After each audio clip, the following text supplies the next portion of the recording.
भारत माता की भाजपा कार्यकर्ता के रूप में मैं एक जिम्मेदार नागरिक के रूप में ये हमारे लिए बहुत बड़ा दिन होने का गर्व अनुभव कर रहे हैं। नारी शक्ति वंदन अधिनियम ये कोई सामान्य कानून नहीं है। ये नए भारत की नई लोकतांत्रिक प्रतिबद्धता का उद्घोष है।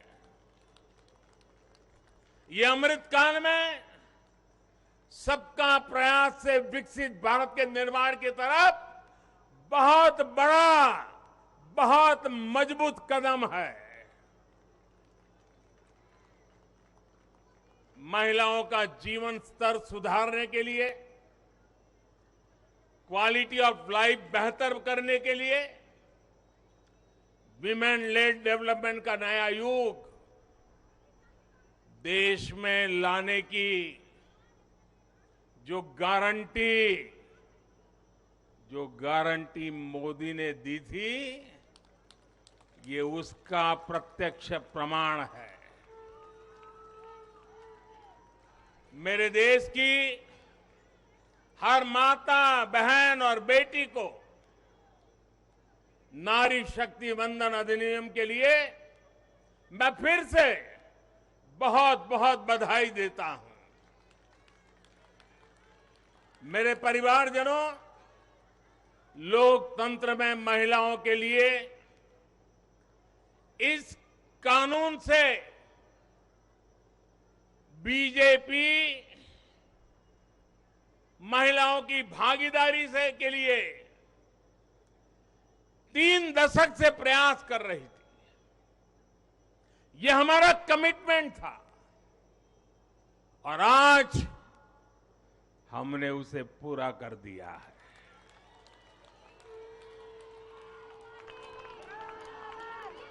महिला आरक्षण सुनिश्चित कराने वाले इस कानून की राह में तरह तरह की बाधाएं थी, दशकों पुराने अड़ंगे थे, लेकिन जब नीयत पवित्र होती है, प्रयासों में पारदर्शिता होती है, तो परेशानियों को पार करके भी परिणाम लाती है। ये भी अपने आप में एक रिकॉर्ड है कि इस कानून को सदन में इतना व्यापक समर्थन मिला।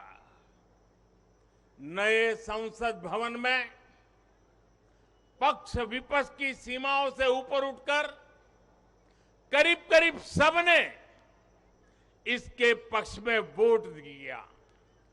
मैं इसके लिए सभी राजनीतिक दलों का और सभी सांसद साथियों का भी अभिनंदन करता हूं। मेरे परिवारजनों, भारत को विकसित बनाने के लिए आज भारत की नारी शक्ति को खुला आसमान देने का ये अवसर है। आज देश माताओं, बहनों, बेटियों के सामने आने वाली हर अड़चन को दूर कर रहा है। इसी सोच के साथ बीते 9 वर्षों में हमने माताओं, बहनों से जुड़ी हर बंदिशों को तोड़ने का प्रयास किया है। हमारी सरकार ने एक के बाद एक ऐसी योजनाएं बनाई हैं, ऐसे कार्यक्रम शुरू किए हैं जिससे हमारी बहनों को सम्मान, सुविधा, सुरक्षा और समृद्धि का जीवन मिले।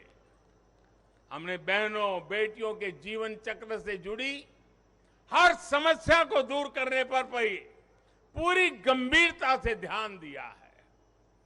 गर्भावस्था के दौरान शिशु को पौष्टिक खाना मिले, इसके लिए हमने मातृ वंदना योजना चलाई। महिलाओं के बैंक खाते में पैसे भेजने शुरू किए। माता मृत्यु को रोकने के लिए, नवजात बच्चों की रक्षा के लिए हमने शिशु का जन्म अस्पताल में ही कराने का बहुत बड़ा अभियान चलाया। बेटी को कोख में ही न समाप्त कर दिया जाए, इसके लिए हमने बेटी बचाओ बेटी पढ़ाओ जैसे जन आंदोलन भी शुरू किए। आज वर्षों बाद देश में जनसंख्या के आधार पर महिला पुरुष के अनुपात में सुधार आया है। इसी तरह शौचालय न होने की वजह से बेटियां स्कूल न छोड़े, इसके लिए हमने करोड़ों शौचालय बनाए। बेटी की शिक्षा जारी रहे, इसके लिए हमने सुकन्या समृद्धि योजना में ज्यादा ब्याज का प्रावधान किया। बेटी को रसोई में लकड़ी का धुआं ना सहना पड़े, इसके लिए उज्ज्वला का गैस कनेक्शन दिया। बेटी को पानी के इंतजाम में परेशान होना न पड़े, इसके लिए हमने हर घर पाइप से पानी देने की योजना शुरू की। मेरे परिवारजनों, हर मां बाप का सपना होता है कि उसकी प्यारी बेटी बिना बाधा के जीवन बिताए, जीवन में आगे बढ़े। एक परिवार के सदस्य की तरह हमारी सरकार ने बेटी के हर सुख की चिंता की है, हर बाधा दूर करने की कोशिश की है। बेटी को अंधेरे में न रहना पड़े, इसके लिए हमने सौभाग्य योजना से मुफ्त बिजली कनेक्शन दिया। बेटी पैसे की कमी की वजह से अपनी बीमारी छिपाए नहीं, इसलिए हमने उसे 5 लाख रुपए तक के मुफ्त इलाज की सुविधा दी। बेटी की या घर की संपत्ति पर भी अधिकार हो, इसके लिए पीएम आवास के घरों में उसे संयुक्त भागीदारी दी। गृहिणी को अपनी बचत अनाज के डिब्बे में ना रखनी पड़े, इसके लिए जनधन योजना के तहत करोड़ों महिलाओं के बैंक खाते खोले। मेरे परिवारजनों, बेटी रोजगार कर सके, स्वरोजगार कर सके, इसके लिए हमने बिना गारंटी मांगे लोन देने वाली मुद्रा योजना शुरू की। वो मां बनने के बाद भी अपनी नौकरी जारी रख सके, इसके लिए हमने मातृत्व अवकाश में वृद्धि की। बेटी अगर सैनिक स्कूल जाना चाहती है तो उसके लिए हमने सैनिक स्कूल के द्वार खोल दिए। बेटी अगर सेना में अफसर बनना चाहती है तो हमने तीनों सेनाओं में बेटियों के लिए नए रास्ते बना दिए।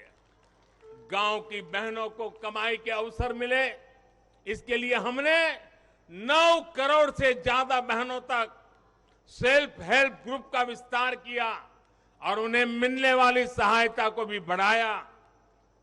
इस साल लाल किले से मैंने देश में 2 करोड़ लखपति दीदी बनाने और सेल्फ हेल्प ग्रुप की महिलाओं को ड्रोन देने की योजना का भी ऐलान किया है। साथियों, सामाजिक स्तर पर भी 3 तलाक जैसी जिन कुरीतियों के कारण महिलाओं पर अत्याचार होते थे, हमने कानून बनाकर उन्हें रोका है। हमारी करोड़ों मुस्लिम बहनों को आज 3 तलाक की अमानवीय प्रथा से सुरक्षा मिली है। वो महिलाएं भी अब अपने अधिकारों के लिए आगे आ रही है। मेरे प्यारे परिवारजन, महिला आरक्षण के लिए इतने दशकों से कोशिश तो हो रही थी, लेकिन मैं आपसे जानना चाहता हूं, 3 दशक से बात हो रही थी, नहीं हो पा रहा था। आज ये संभव हुआ है। मैं जरा आपसे पूछना चाहता हूं, ये संभव कैसे हो पाया? ये कैसे संभव हो पाया? ये कैसे संभव हो पाया?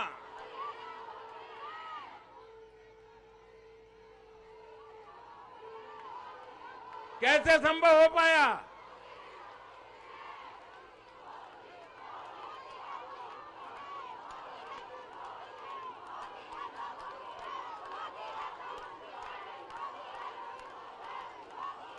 अब मैं आपके जवाब को जरा ठीक करता हूं। ये मोदी ने नहीं, ये आपने किया है, करोड़ों देशवासियों ने किया है। और ये कैसे किया है? उसका एक सबसे बड़ा कारण है, देश की जनता ने, देश के मतदाताओं ने, विशेष करके मेरी माताओं बहनों ने वोट देकर के एक पूर्ण बहुमत वाली मजबूत और स्थिर बनाई सरकार बनाई। और उसी का कारण है, आपने जो सरकार को मजबूती दी, आपने जो सरकार को बहुमत दिया, उसी की ताकत है कि आज ये सरकार फैसले भी ले पा रही है और संसद में जाकर के 30 साल से लटके हुए काम को भी पूरा कर पा रही है। और इसलिए दोनों सदनों में इस प्रकार से पास होना इस बात का साक्षी है कि पूर्ण बहुमत वाली स्थिर सरकार होती है तो देश कैसे बड़े फैसले लेता है, कैसे पड़ावों को पार करता है। जब देश में पूर्ण बहुमत वाली सरकार आई तो इतना बड़ा काम हो पाया।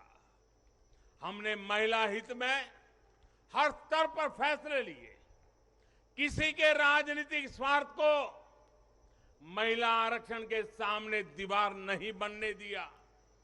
जबकि इससे पहले जब भी ये बिल संसद में आए, लीपापोती हुई, सिर्फ नाम दर्ज कराएगी, ये निष्ठापूर्वक कभी प्रयास नहीं हुआ और बवाल हुई, हंगामा हुआ, नारी का अपमान करने का भी प्रयास किया गया। मैं तो कल भी, सबने वोट तो दिया, लेकिन कुछ लोगों को इस पे तकलीफ थी कि नारी शक्ति वंदना शब्द क्यों लाए हो। क्या इस देश की नारी को वंदन करना चाहिए कि नहीं करना चाहिए? क्या माताओं बहनों को प्रणाम करना चाहिए कि नहीं बहना चाहिए? क्या माताओं बहनों का गौरव सम्मान बनाना चाहिए कि नहीं बनाना चाहिए? क्या हम पुरुषों को इतना अहंकार आ जाए, हमारी राजनीतिक विचारधारा को इतना अहंकार आ जाए कि हम नारी शक्ति की वंदना शब्द का प्रयोग करें तो भी किसी के पेट में चूहे दौड़ने लग जाएं। बहुमत की स्थिर सरकार है तो महिला आरक्षण बिल, नारी शक्ति वंदन अधिनियम एक सच्चाई बन गया है। इस कानून ने फिर साबित किया है कि देश को आगे ले जाने के लिए, इस कानून ने सिद्ध कर दिया है, देश को आगे ले जाने के लिए पूर्ण बहुमत वाली सरकार, मजबूत सरकार, निर्णायक सरकार, ये बहुत ही आवश्यक है। मेरे परिवारजनों, मैं लगातार महिलाओं को आगे बढ़ाने की बात करता हूं, उनके विकास को केंद्र में रखकर नीतियों की बात करता हूं। ऐसा इसलिए क्योंकि मैंने महिलाओं के नेतृत्व को, उनके सामर्थ्य को, उनकी रिजल्ट देने की काबिलियत को देखा है। मैं वर्षों तक गुजरात में मुख्यमंत्री रहा। मेरे अपने अनुभव है कि जब मातृशक्ति को काम मिलता है तो कैसे परिणाम देती है। हमने गुजरात में समरस ग्राम की योजना बनाई थी और उसमें एक विशेषता थी कि जहां पर गांव के प्रधान के रूप में महिला के लिए आरक्षण है, वो सीट रिजर्व है, अगर उस गांव के सब लोग मिलकर के निर्विरोध उसको चुनते हैं और सभी पुरुष अपने आप को विड्रॉ करके सारे मेंबर महिला 100% महिला मेंबर, उनको मैं समरस ग्राम पंचायत कहता था। और गुजरात में हजारों ऐसी पंचायतें बनी थी जिसमें एक भी पुरुष सदस्य नहीं था, 100% महिला सदस्य थी और उत्तम से उत्तम विकास के काम उन्होंने करके दिखाया था। साथियों, महिलाओं की शक्ति, उनकी सोच क्या होती है, इसके मेरे पास अनेक उदाहरण हैं। गुजरात में तो मैंने बार बार इस सामर्थ्य को देखा था। मैं नया नया मुख्यमंत्री बना था तो एक गांव की महिलाओं ने मेरा समय मांगा। वो गांव के चुने हुए लोग थे, तो बोले सब महिलाएं मिलना चाहती हैं। तो मैंने कहा भाई मैं नया था, अभी तो मुझे 6 महीने भी नहीं हुए थे। तो मैंने कहा काम क्या है, आप ग्रामीण विकास मंत्रालय को मिलिए, फलाने को मिलिए। नहीं बोले साहब उनका तो आग्रह है, वो आपको मिलना चाहते हैं। वो गांव की माताएं बहनें थी। मैंने कहा अच्छा भाई एक दिन बुला लेना, मैं मिल लूंगा। वो मिलने आई, 8-10 महिलाएं थी और उसमें सबसे ज्यादा पढ़ी लिखी जो बहन थी वो शायद 7वीं 8वीं कक्षा तक पढ़ी लिखी थी। तो मिलने आई, बोले हमारे गांव ने तय किया है कि एक भी पुरुष मेंबर नहीं होगा, सबकी सब महिला मेंबर होगी और इस बार गांव की प्रधान भी महिला होगी। तो मैंने उनको पूछा अच्छा इतना बड़ा आपको अवसर मिला है। अच्छा जब समय मांगा तो मुझे लगा कि शायद वो कुछ पैसों के लिए आएंगे, कुछ योजना लेने के लिए आएंगे। तो मैंने उनसे पूछा कि आपकी क्या अपेक्षा है और आप क्या करना चाहती है। 7वीं 8वीं कक्षा पढ़ी लिखी वो गांव की प्रधान महिला और बाकी मेंबर तो उससे भी कम पढ़े लिखे थे। वो 8-10 बहनें आई थी, गांव की बहनें थी, पहली बार गांधीनगर देखा था। उन्होंने मुझे जो जवाब दिया, मैं समझता हूं सार्वजनिक जीवन में काम करने वाले हम सबके लिए प्रेरणा है। उस बहन ने मुझे कहा कि मेरी एक इच्छा है, हमें 5 साल मिले हैं, हम 5 साल में ऐसा कुछ करना चाहते हैं कि हमारे गांव में एक भी व्यक्ति गरीब न रहे।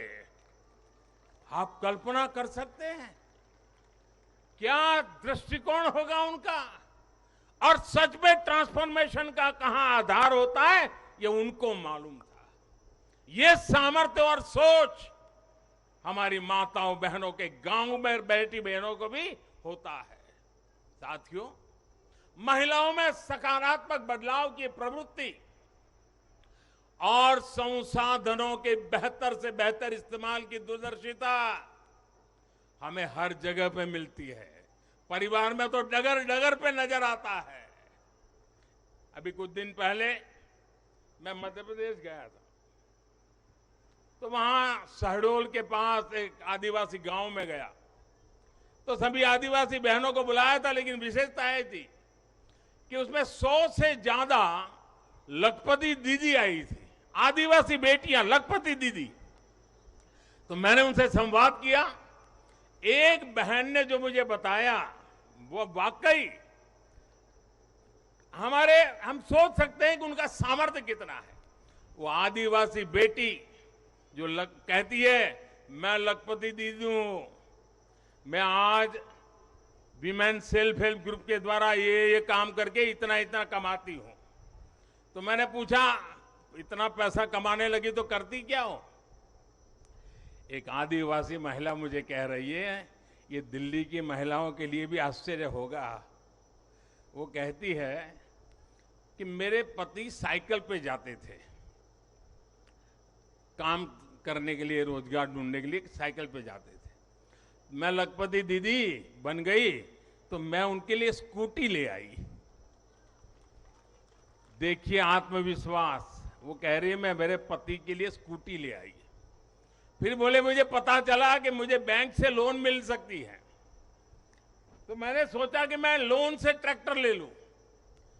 बोले मैंने लोन से ट्रैक्टर लिया और मेरे पति को स्कूटी लेकर के मैंने उनको बदले में ट्रैक्टर दे दिया, और मेरे पति ट्रैक्टर लेकर के अगल बगल के गांव में खेती के लिए लोगों की सेवा के लिए जाते हैं और कमाई करते हैं। और बोले अब तो मेरी स्थिति है कि मैं कुछ ही महीनों में वो ट्रैक्टर की लोन भी वापस कर दूंगी। यानी एक मेरी आदिवासी बहन लखपति दीदी की क्या विजन होता है, कल्पना होती है। अभी 1-2 महीने पहले मैं उनसे बात करके आया। साथियों, मुझे कहना यही है कि नारी शक्ति मंदन अधिनियम देश के भाग्य को बदलने का काम करेगा, और उसके पीछे मेरा जो ये अनुभव है, इसके कारण मेरा विश्वास अनेक गुना बढ़ गया है। नारी जब कोई भी जिम्मेदारी संभालती है तो उस संकल्प को सिद्ध तक ले जाने के लिए वो जी जान से जुड़ जाती है। इस कानून का सबसे बड़ा लाभ ये होगा कि ये कानून देश की नारी शक्ति में बहुत बड़ा विश्वास पैदा करेगा। देश के लिए काम करने का जज्बा, भारत को आगे बढ़ाने की जो शक्ति है वो कई गुना बढ़ जाएगी। आप गुजरात के डेयरी उद्योग को मैं भली बात ही जानता हूं। ये अमूल वगैरह इतने बड़े बड़े नाम सुनते हैं ना, उसके मूल में सभी महिलाएं हैं जो पशुपालन का काम करती है, दूध के व्यापार का काम करती है, और आज डेयरी को अरबों खरबों का व्यापार उन्होंने बना दिया है। हम लोग लिज्जत पापड़ जानते हैं, आदिवासी महिलाओं ने शुरू किया हुआ प्रकल्प आज मल्टीनेशनल कंपनियों को टक्कर मारने वाला लिज्जत पापड़, ये हमारी नारी शक्ति का परिचय देता है। ऐसा हर राज्य में आपको मिलेगा। उनका ये जो कौशल है, सामर्थ्य है, जो भगवान ने उनको नैसर्गिक गुण दिया हुआ है, वे कभी भी खराब क्वालिटी को स्वीकार नहीं करते हैं। हो सके उतना अच्छा करना, अच्छे ढंग से करना, ये सामर्थ्य होता है। और ये शक्ति जब राष्ट्र निर्माण में सक्रिय होती है तब राष्ट्र कितना आगे बढ़ सकता है, इसका हम अंदाज लगा सकते हैं। महिलाओं के इसी कौशल का, उनकी लीडरशिप का उपयोग अब आने वाले दिनों में देश को होने वाला है। हमारी संसद में भी नारी शक्ति का महत्व दिखा है। सारे दलों को इस बिल का समर्थन करना पड़ा है। आप मान लीजिए यही लोग हैं जो पहले बिल फाड़ा करते थे, आज उनको बिल को समर्थन करना क्यों पड़ा? क्योंकि देश भर में पिछले 10 साल में महिला एक शक्ति बनकर के उभरी है, और हमने संसद में पहुंचने से पहले देश में सामर्थ्य जुटा दिया ताकि संसद में कोई हिल न पाए। इसका पूरा प्रबंध करके हम सदन में गए। ये आप ही के सामर्थ्य पर भरोसा करके मैं गया था, ये आप ही की शक्ति पे भरोसा करके मैं गया था, और आपकी शक्ति ने रंग दिखा दिया कि सभी राजनीतिक दलों को इस काम में जुड़ना पड़ा। मेरे परिवारजनों, आज परिवार से लेकर पंचायत तक, इकोनॉमी से लेकर एजुकेशन और एंटरप्रेन्योरशिप तक हमारी बहन बेटियां हर क्षेत्र में अभूतपूर्व काम कर रही है। भारत को चांद तक पहुंचाने में महिलाओं की बहुत बड़ी भूमिका रही है। आज हमारे स्टार्टअप्स हो, सेल्फ हेल्प ग्रुप्स हो, या स्वच्छता जैसे सामाजिक अभियान हो, महिलाओं की भागीदारी और भूमिका देश की ताकत बन रही है। देश ने संकल्प लिया है कि जब हम आजादी के 100 वर्ष पूरे करें तब तक हम भारत को विकसित बना करके ही रहेंगे, एक डेवलप कंट्री बना करके रहेंगे। इसमें देश की जो आज आधी आबादी है उसकी सक्रिय भागीदारी और नेतृत्व के साथ सक्रिय भागीदारी, निर्णयों में बराबरी का हिस्सा, ये इस सपने को साकार करने का बहुत बड़ा फोर्स बनने वाला है। मेरे परिवारजनों, नया और आधुनिक संसद भवन और उसमें आधी आबादी का बढ़ता हुआ प्रतिनिधित्व, ये नई व्यवस्थाओं का सूत्रपात करेगा। मुझे विश्वास है कि देश की नारी शक्ति नई और स्वस्थ संसदीय परंपराओं का भी सृजन करेगी। और इसी विश्वास के साथ आप सब इतनी बड़ी तादाद में आकर के मुझे आशीर्वाद दिए। भारत की संसद के इतने बड़े महत्वपूर्ण निर्णय को माताओं बहनों ने संवारा और मुझे खुशी तो तब हुई जब इसको प्रधानमंत्री आवास मिला है। वो बहन मुझे आकर के आशीर्वाद दे रही है।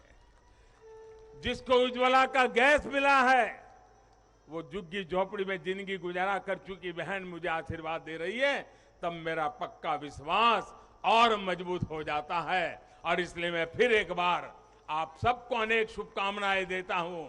ये नारी शक्ति वंदन अधिनियम, उसको गांव गांव घर घर पहुंचाना हम सबका दायित्व है। और इस सामर्थ्य को और तेजी से आगे बढ़ाएं, इसी एक अपेक्षा के साथ सभी माताओं बहनों को प्रणाम करते हुए मेरी वाणी को विराम देता हूं। मेरे साथ पूरी शक्ति से बोलिए, भारत माता की। आवाज पूरी दिल्ली में गूंजनी चाहिए, भारत माता की, भारत माता की, भारत माता की। बहुत बहुत धन्यवाद। भारत के यशस्वी प्रधानमंत्री सम्माननीय नरेंद्र मोदी जी, हमारे मंच पर विराजमान हमारी मातृशक्ति, भारत सरकार में मंत्री रहे ऐसे हमारे आदरणीय नेतृत्व, हमारे पार्टी के उपाध्यक्ष और महिला मोर्चा की अध्यक्षा, और यहां इतनी बड़ी संख्या में हर्षोल्लास से ओतप्रोत हमारी मातृशक्ति जो आज अपने आदरणीय प्रधानमंत्री जी को धन्यवाद देने के लिए यहां पर एकत्र आई हैं। आप सबकी ओर से और लाखों बहनें जो इस कार्यक्रम को टेलीविजन के माध्यम से, डिजिटल दुनिया के माध्यम से इस कार्यक्रम से जुड़ी हैं, उन सब की ओर से भारत के यशस्वी प्रधानमंत्री श्री नरेंद्र मोदी जी का हम सब लोग हार्दिक अभिनंदन करते हैं और स्वागत करते हैं।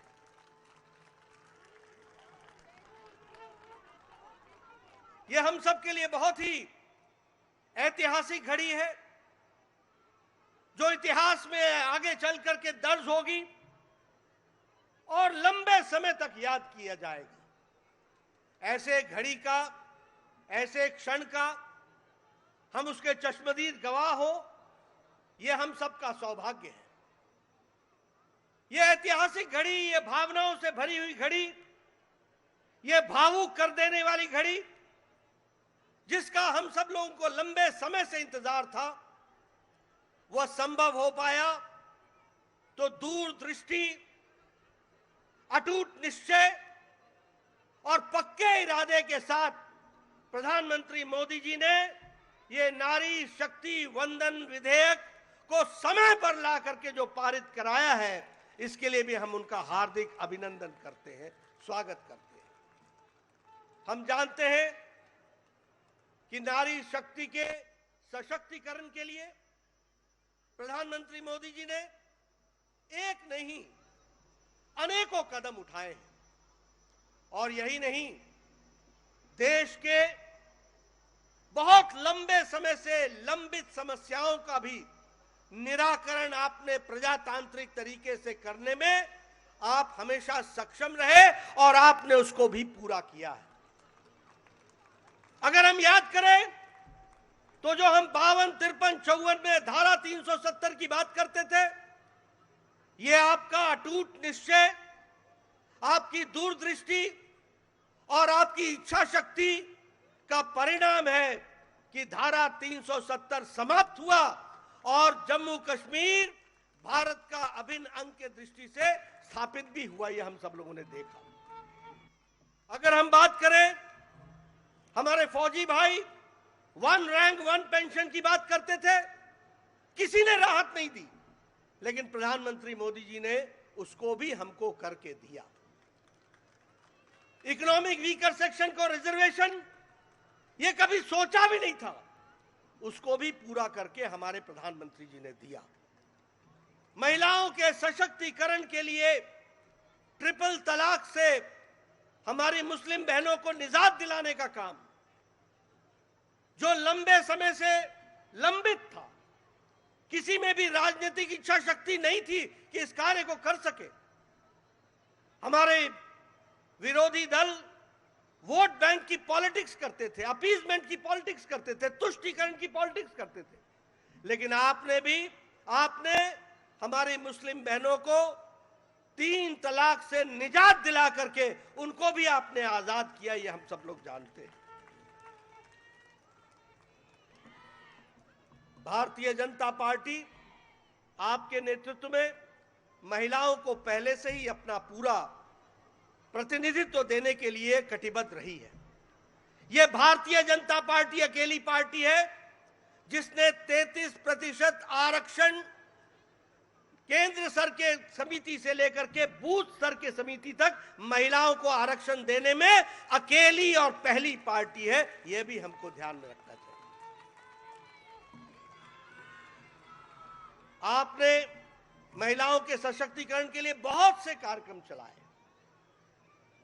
मैं 1-2 कार्यक्रम का जिक्र करूंगा।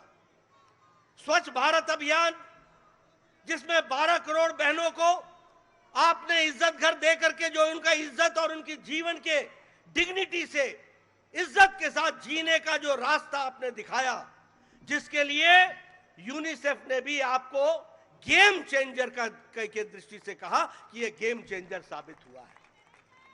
उसी तरीके से वर्ल्ड हेल्थ ऑर्गेनाइजेशन ने यह कहा कि हर साल इस कारण से कम 3 लाख बच्चों की जानें बच रही हैं। इसको भी हम सब लोगों को ध्यान में रखना चाहिए।